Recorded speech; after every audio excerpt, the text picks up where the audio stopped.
There is a caller. On the radio, the beans have been sliced.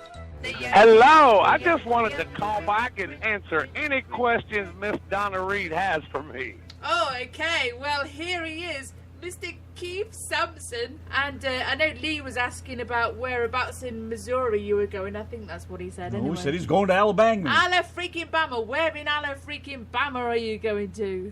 I can't say where in Alabama I'm going to because of the... I just have to say I'm in Alabama. Is it like highly secret? Yes, very, very. Oh, well, we won't tell anybody. Oh, okay. I can tell you in secret. He said he's going to freaking Bama. Bama. Yeah. Whoever wants to know, I'm going to a Popeyes and get me some chicken. It's where I'm going to. Oh, baby. Is that like a Hicks sticky fried chicken? Yeah, that's like a Hicks. Well, it's not really a Hicks sticky, but it's a Kentucky Fried Chicky Plicky Sticky place. That sounds like it's been Hicks sticked. Yeah. I'm sure Hicks Stick's chicken is probably way better than Popeyes. Well, come on, Donna Reed. Where's your questions Donna now? Reed, we are waiting for your questions. Yep. Boom, boom, boom, boom, boom, boom, boom, boom. Shut up a minute. We have a question from Donna Reed. Where do you see yourself in the next 10 years? Alive. Retired. Retired. Retired? Yes, I see myself retired and hopefully still alive. In 10 years? 10 years is like a drop in the bucket. Oh, easy. I've been doing this trucking thing for 30 years. I haven't done it all and seen it all, but I've done and seen enough. Oh, amen, bro. I heard you. How old are you now? I am 53. 50? You are Jesus not. Christ, am I that much older than you are? Not God 50. damn. No, he doesn't really look that old, does he? No. I'm still a baby. You don't look a day over 93 and a half. Thank you so much. I mean, I'm preparing early for my retirement. I'm going to Walmart and Costco and buying all the Depends I can get, and I'm stockpiling those. Oh, jeez. Thomas wants to know how many deer you hit. In my lifetime, or I've totaled probably about 10, 12 deer. I've hit one elk and about 10 or 12 deer, bucks and does, more doe than bucks. Has it ever caused a lot of damage to your lorries? Yeah, well, not to the load itself, but to the truck. I mean, I think the highest priced deer I hit was in Florida. It was a doe, and it was about $12,000. Was it a female deer, like a doe a deer? A female Yeah, deer? yeah. It's a female. That bitch ran right out in front of me. You ever have any come up through the windshield? No, I have a brush guard on the front of my truck now, a big stainless steel one, because of the deer that I hit in Florida, the doe that I hit in Florida. But that elk, actually I didn't hit it. My wife hit it. She was driving across 30 in Wyoming, coming across 30 from Idaho, and she hit an elk, but the elk was standing in the road looking at her in the windshield when she hit that. Oh, damn. Holy crap. Oh, Vicky. And I had a 379 extended hood Peterbilt when we hit that. So you know how tall the hood is on a Peterbilt, and that elk was looking right over the hood at her. Yeah. Hey, Donna wants to know, when did you start singing and who do you look up to besides us? Yeah, I was going to say, he should say that he looks up to the Yankee and the Brit. Yeah, I look up to the Yankee and the Brit, Hey. obviously. I mean, that's, I mean, I like the Liar. George Jones, Johnny Cash, I mean, Charlie Pride, all the that to me is original country music. That's where the roots came from, I believe. And, the older singers like that, they really wrote songs that told stories, and they didn't need all this dynamic sounds and all this other stuff. It was just a microphone and a band, 2 or 3 piece band, and it was just plain country. And that's that's who I look up to, the older generation. I won't say older generation, but the earlier generation when it was country music. When you were young and short-legged, what did you used to listen to, like when you was a kid?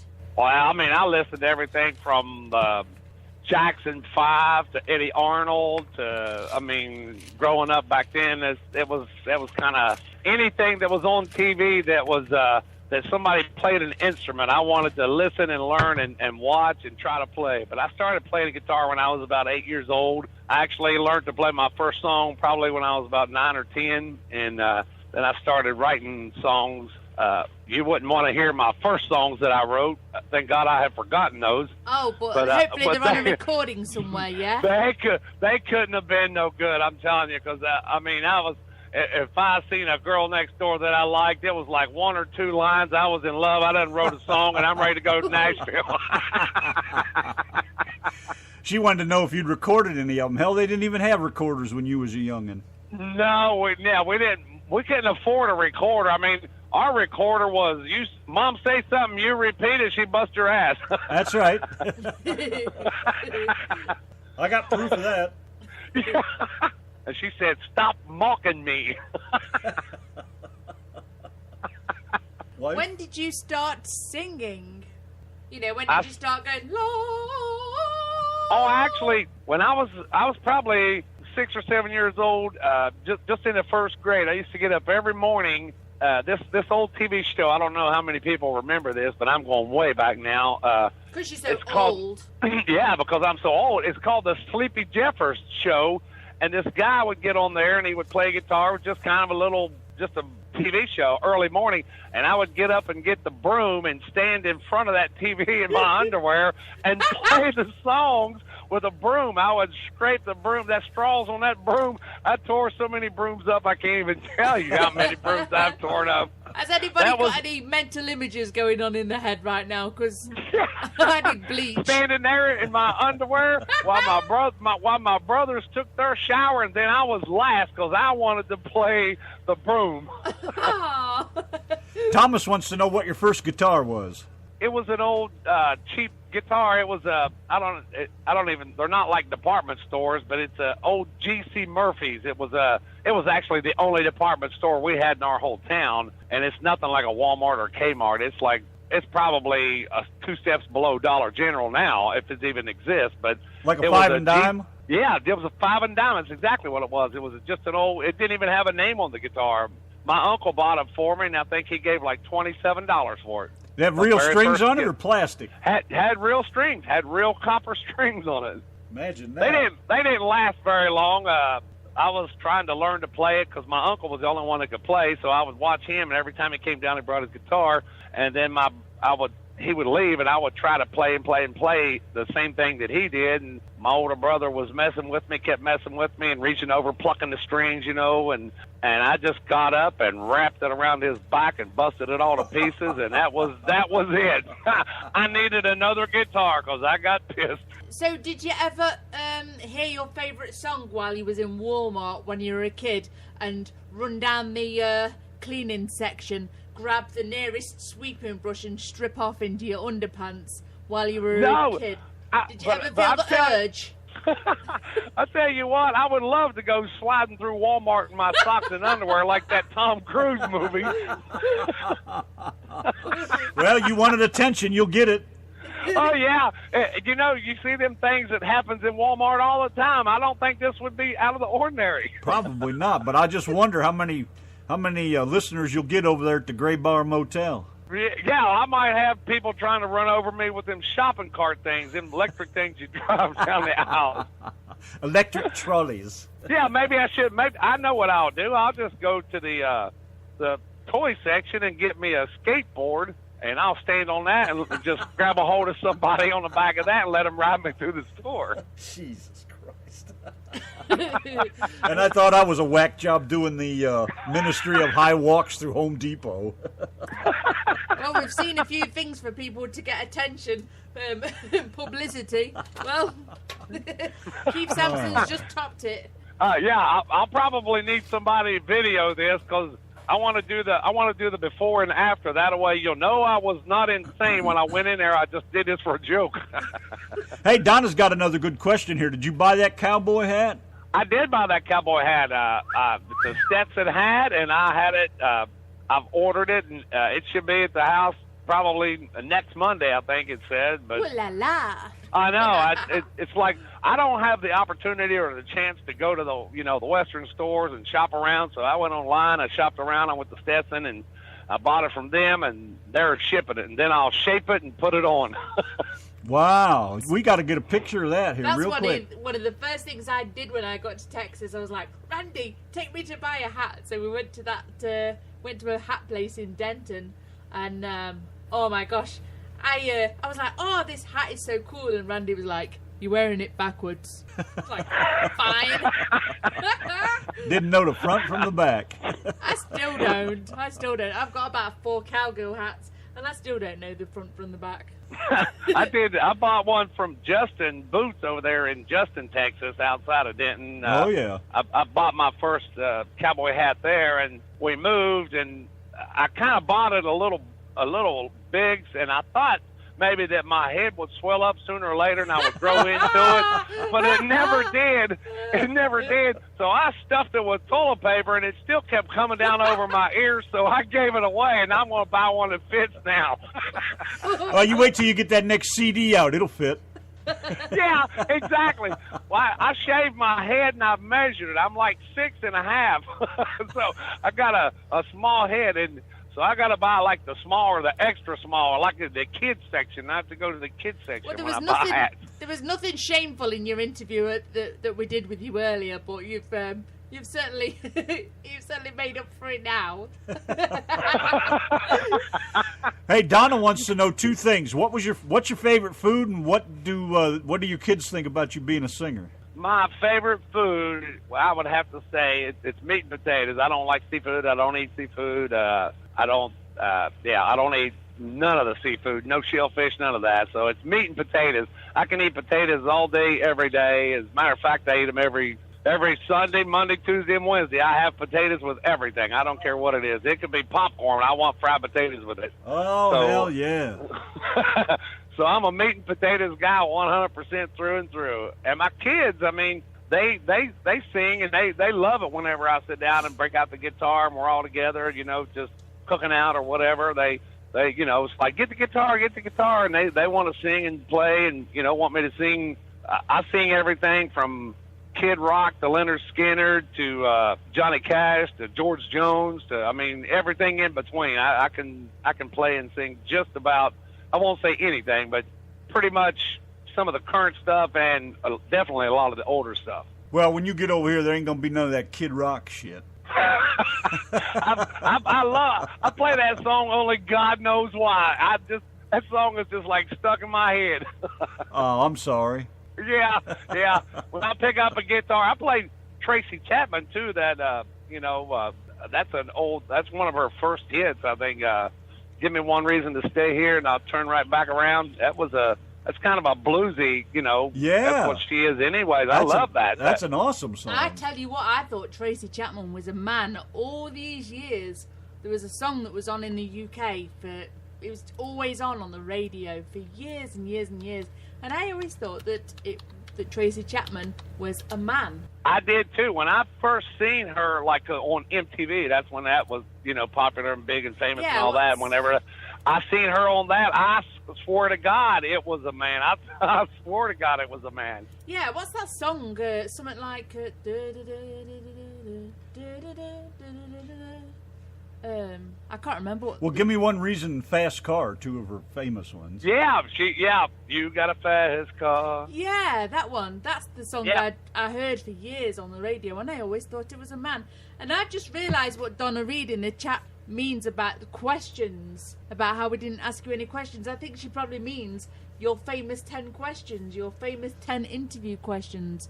I wasn't sure what she meant when she said we never asked the questions. Well, we had him on the show before, so I didn't want to do that again. Yeah, but we've had Keith on the show like twice, and he already knows these questions inside out. Have you got the other interview on YouTube? Yeah. See, Donna, you can go there and you can hear the original one, and we did ask him those questions back then. I'm pretty sure we did. I think everybody's been asked those questions. Yeah. Yeah, I pretty much think everybody that I've heard you guys interview has been asked in, but if you want to know something, you ask me. I'll tell you whether you like it or not. Okay. Yeah, you might regret asking me that question because I'm pretty straight front and I'm honest about it. Hey, where are you from originally? Where were you born? West Virginia, Charleston, West Virginia. We lived in Kanawha County, West Virginia, actually, and it's within the Charleston city limits. And Yeah. I was born and raised there, and I moved out of West Virginia when I was 17. Moved down to Florida for 2 or 3 years, and then I moved back to West Virginia. It's like one of them things you move out and you move back and you move out and you move back. I've done that about 3 times, but this time here has been the longest time that I've been out of West Virginia, which has been probably, I'd say, every bit of 15, 20 years. And where are you at now, Missouri? Well, right now, we live in Tucson. Oh, all right. Oh, that's right. Yeah, okay. We used to live in Missouri, right outside of Springfield, a little town called Seymour, but then we moved from there to Dallas, Texas, because of the job. It was I could get home more often, and then we done that for about 6 years over there, 10 years actually, and then we just recently we've been over here about 8 years. So now I've packed up and moved out of Texas to Tucson because I can get home on a weekly basis pretty much. And Vicky's mother and father-in-law Vicky's mother and father is with us. And so they're out here in Tucson. They moved from Delaware. So we're going to keep it planted here until see what happens. Well, hell, we could be related. My whole mom's side of the family's from old West Virginia. Ah, that's a comforting thought. Not too far from Charleston, actually. Up there closer to Ripley is where they are. I used to live up there in Ripley, up in Jackson County. I actually wrote a song about Jackson County, West Virginia.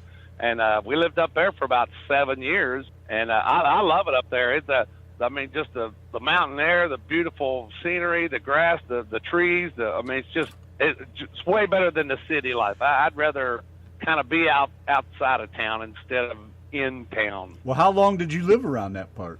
I lived in Jackson County for 7 years. We lived at the Ripley exit. If you got off to 132 there, and then made a left and went out to 33 there, over to Route 2. We lived right there off of Route 2, and or you could come in from the Ravenswood end. I used to pull out of that plant there, that Ravenswood aluminum plant.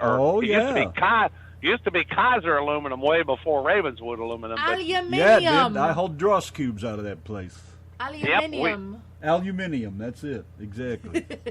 We used to haul a lot of coils, aluminum coils. That was our main source of freight right there. I mean, we lived there, and we would go over and load and take off and head to the East Coast and turn around and come back and do it again. Hey, so if you're like me, you probably did a lot of roaming around the countryside around there. You ever hear of a place called Left Hand? West Hand? Yep. No. Johnson That's Creek? where your mum was born, Randy. Johnson Creek? I have heard of Johnson Creek. Well, Left Hand is right next to it. My mom was born there. Holy cow. Damn old redneck hillbillies. Yeah. Great-grandpa had a blacksmith shop down there. That's how he made his living. Yeah, buddy, that's an honest dollar if I ever heard, and a hard dollar too. Oh, he was a tough old buzzard, I'll tell you what. I hope I live. Well, I think I've lived half as long as my relatives. I hope I live as long as they did. I don't know. They didn't care about no diets. They ate meat and potatoes and shit out of the field. So I'm just gonna keep eating it. It's not killed me yet, and I'm just not going to stop. Yeah, but you know what the difference is between then and now? They worked it off. They could eat anything, and they work it off. Nowadays, you eat that shit, and you sit in front of the computer and get fat and don't do anything. Yep, and sit behind the steering wheel of a truck. I mean, yep. Don't get a lot of that exercise, that's for sure. I'm pretty active, though, when I'm home. I don't like to sit still unless I'm just done for the day, but I like to get up and move around, go do something, find something to do. Well, ever since I quit driving, I'm still dragging that damn trucker belly around. I'll tell you what, it's hard to get rid of once you put it on there. That's for sure. You know, in this time of year, too, it's supposed to be 100 again all for the next couple weeks or so, damn close to it or more. Come the next Thursday and Friday, it's supposed to be like 102 or 3 degrees, so it'll be like 110 or so. I can't do shit, man. I don't go outside and do anything, so that just makes it even worse, you know. Yeah, the humidity and the heat, it's just unbearable. It's like that in Tucson. I mean, it's 105, 110, you know. I mean, that's just too hot to go do anything. Hell, you'd have to drink a gallon of water, you know, to do an hour and a half's work. Oh, I just can't stand the heat. And, you know, you was talking about living in Wet Vagina over there. That's where I was fixing to move to at one time, was go to West Virginia and live there, but I can't do the winter weather anymore. The cold tears my hands up, so I had to settle for someplace warm.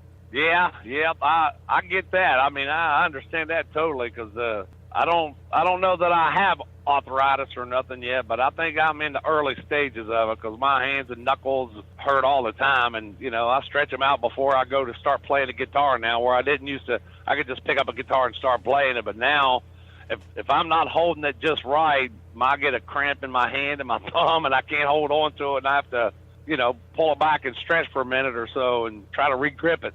Well, I'm not going to say it happens to everybody, but I'm 59, and when I turned the end of 57 years old, 58 years old, everything started catching up with me. That's because you married me. Is that what it is?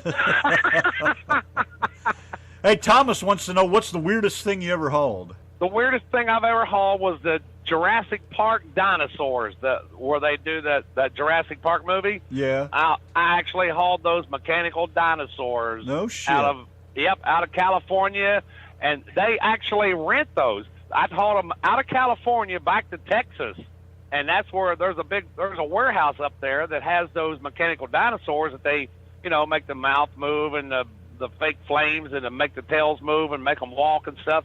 And they're huge. I mean, they're big. I think I actually have some pictures of me loading them things. They have to, deprogram them and put them on these carts and roll them up in there. But I think I got like two or three dinosaurs and a hippo or something up in a 53-foot trailer, and that was it. It was full. A hippo. And they're not easy to strap down either, because there's nowhere to strap a hold of one of them things. You just gotta go over top of them and underneath of them. You got to be kind of gentle with them, don't you? Yeah, because there's sections of them that come apart, and if you strap down too hard on them, you'll break it apart, and then that's where all the mechanics is of it, and then you're up shit creek without a paddle. Then you probably just bought a dinosaur you can't do nothing with. You probably bought one you can't pay. Them damn things, all the work and time they put into those, and all those little servo motors and all that crap. Shit, you got your balls in a sling right there. Oh yeah, you better hope you got a good insurance plan, and that's all I can say. But yeah, that was the strangest thing I've ever hauled, was them Jurassic Park dinosaurs for that movie. What's the lightest thing you ever hauled? Load of peanuts?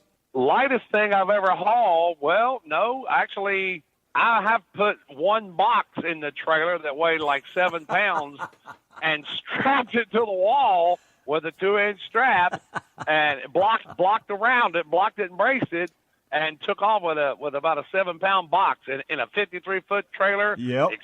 Exclusive use. Shut the doors, lock them up. It's their trailer. You can't pick up nothing else. That box got to go from point A to point B. Ain't that some crazy shit right there? And how far did this 7-pound box travel? Yep, that box, I'm telling you, it didn't move. I mean, I was actually asked the shipper if I could put it up in the cab of the truck, and they said no. How far did you haul it? We took it from Whiteman Air Force Base in Missouri to over to St. Charles, Missouri. Well, at least you didn't go across the country with it. They'd probably had a guard following you. Yeah. It was out there. It wasn't nothing special. It was just lightweight, and they wanted it moved. And I think it was supposed to be for an expediter truck, and they actually wasn't able to get an expediter truck in, so they said, okay, bring that 53-foot in here. We'll put it in there. Okay, are you ready for your random 10 questions? Boom, boom, boom, boom. Because we have some okay. tunes to play before we finish. All right, one more question from Donna. Go on then. How long you been an over the road driver? 30 years. I've been doing it for 30 years. And I thought 20 was enough. 1980. It was November of 1986 when I started. Oh my gosh. 3 years before I did. Yeah, it don't seem like that either. I actually volunteered for that job back then. How'd you get? I got to ask you. I know we're just yabbling on here about trucker stuff with Keith Sampson and the Yanki and the Brit, but how did you get started? I mean, did you just want to be a truck driver? Did you just walk in and talk the talk? How did you actually get your first driving job? No, I didn't. I wasn't. I had no intentions or desires to even drive a truck or nothing. I wasn't. I think you wooed them in your underpants and your sweeping brush. That's exactly what it was. I wooed them in the break room because it was in the winter time, and I had asthma pretty bad back then. So the plant that we worked in was kind of an open bay. It was no heat or nothing. They had some big heaters in there, but you had to go stand by it if you wanted to get warm. And I was a steel stripper, and I stripped steel with a blowtorch. Oh God! And then the driver of the two, they had two trucks, and the driver quit. And then the boss came in the break room while we're all in the break room. There's welders, painters, sandblasters, and me, the steel stripper. And they said, "Does anybody in here know how to drive a truck?" And I said, "I do." And he said, "Load that truck up and follow me to the plant." And when I pulled out of there, I only had to go like 20 miles, but it took me 15 miles to find all the gears. It was a. By the time I got back to the shaft, I'm telling you, that's exactly what it sounded like going down the road. Every gear, I had no idea.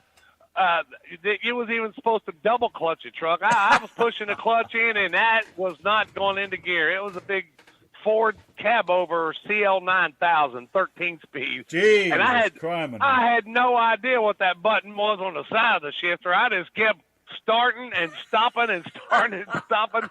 I could only get like 4 gears, and then I didn't know where else to go. I slowed down and stop and start all over. And that was you hired.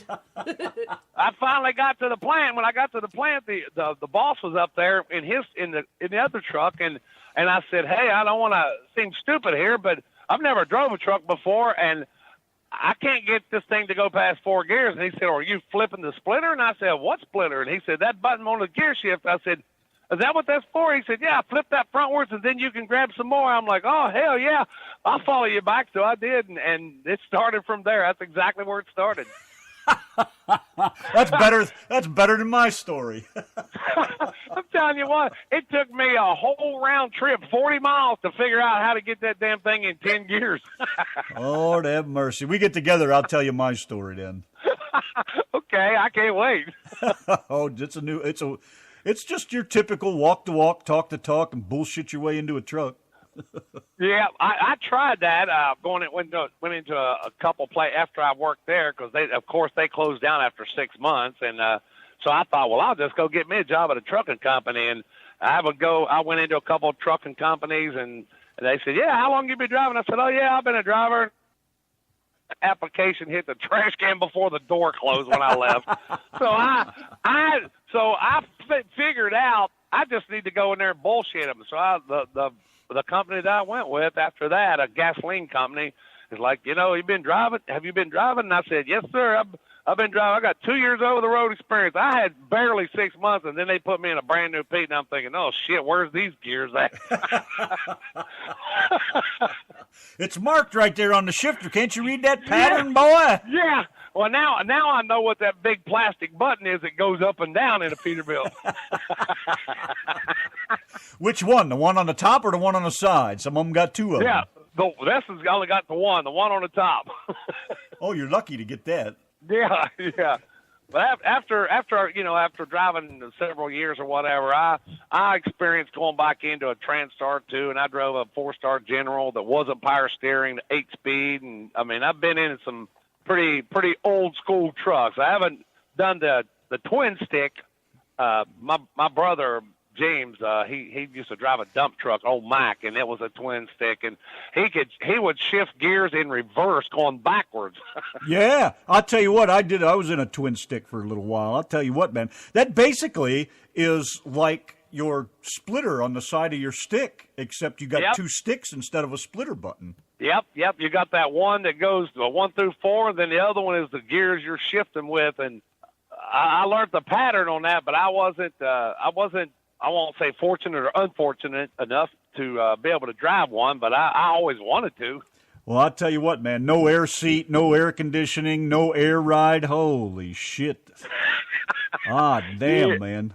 That old 5-star General that I drove, GMC, it had air conditioning, but it didn't even have a passenger seat, and I don't think it was air ride, but it damn sure didn't have power steering.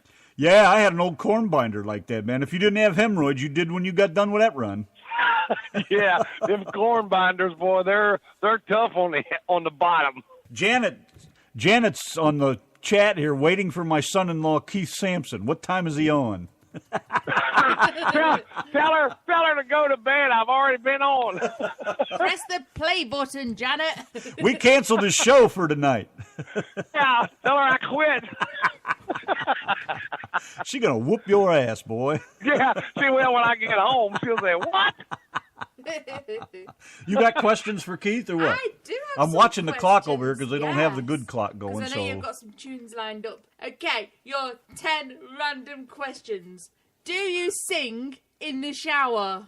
Yes, I do. And actually, I think I sound pretty damn good in the shower. Do you think it makes you sound... Shut up! Hey, whenever I want to make a music sound, I put my mouth under the sprayer and go... and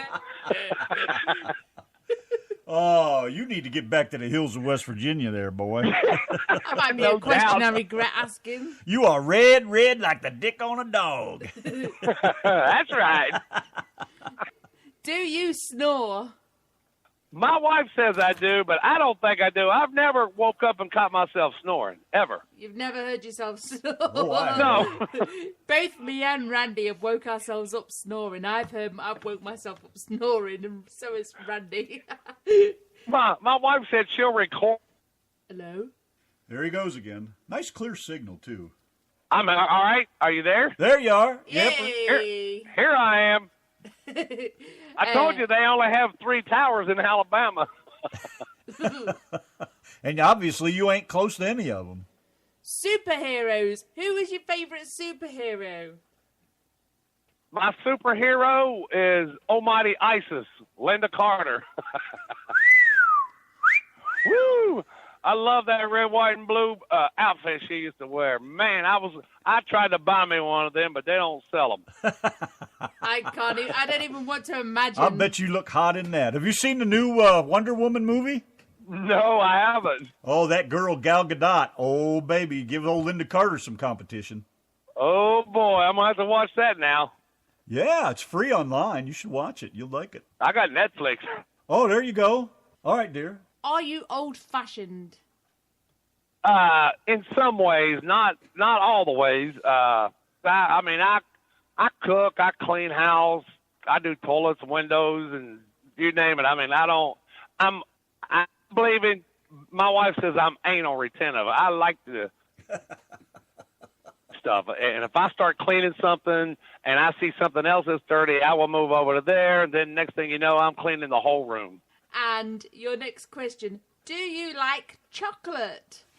Not really. I them little snack size Hershey bars, I can have maybe 1 or 2 of them a week, and I'm done with it. I mean, I like the peanut M&Ms, the little snack size packs. I'll eat a couple of those after a sandwich or something, but other than that, no, I don't really eat chocolate. I don't do cakes or pastries or none of that. Oh gosh, you've made Randy break out the junk food from the fridge now.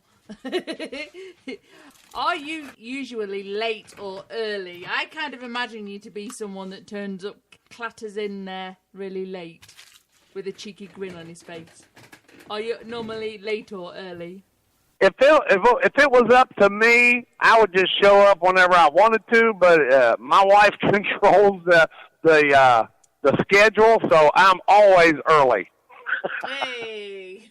I think that was about it. I think that's the last of my questions, I don't know whether that was 10. I was just reading them off a list. Yep, now you can hang up and move on.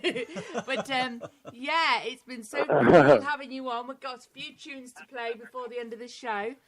But, yeah, it's been so awesome having you on today. We've had you on a couple of times now. It's been so cool, hasn't it, husband? Yes, ma'am.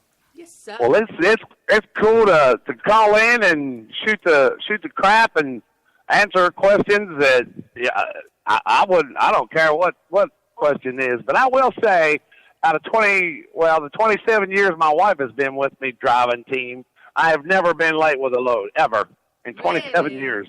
Wow. Yeah, I was always pretty proud of showing up early all the time, too. If anything, it made myself feel good. Ooh. I have a question. What would you do if you woke up with a vagina tomorrow? You know this is a good question. Well, I would touch it first and see if it was real. and then I don't know. It depends on what it looked like. Hello! Hello!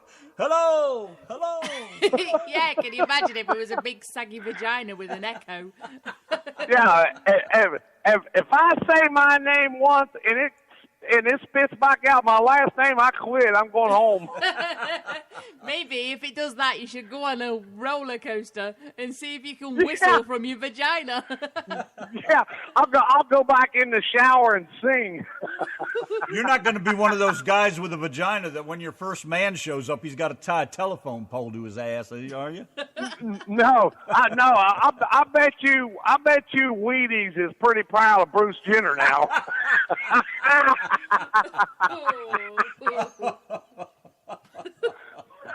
Aren't you so glad you called back in?